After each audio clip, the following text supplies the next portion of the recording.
జయ శ్రీరామకృష్ణ. బోధామృతము. భగవంతుడు ఎందుకు కానరాడు?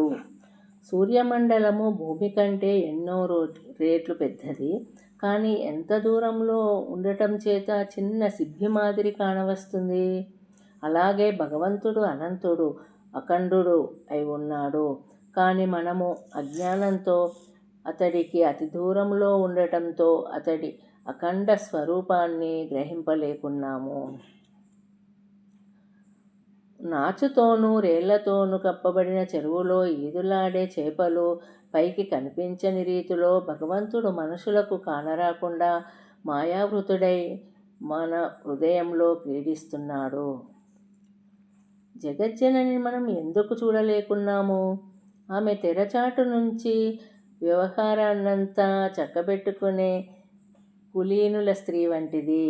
ఆమె అందరినీ చూస్తూ ఉంటుంది, కానీ ఆమెను ఎవరూ చూడలేరు.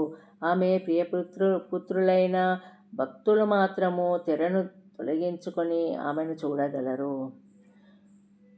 పోలీస్ జవాన్ తన దొంగలాంతరు కూడా ఎవరినైనా చూడగలడు. పోలీస్ జవాన్ తన దొంగలాంతరు గుండా ఎవరినైనా చూడగలడు.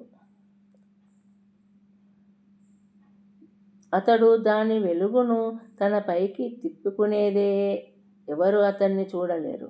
అలాగే భగవంతుడు అందరినీ చూస్తూ ఉంటాడు. కానీ కృపాపూర్ణుడై స్వయంగా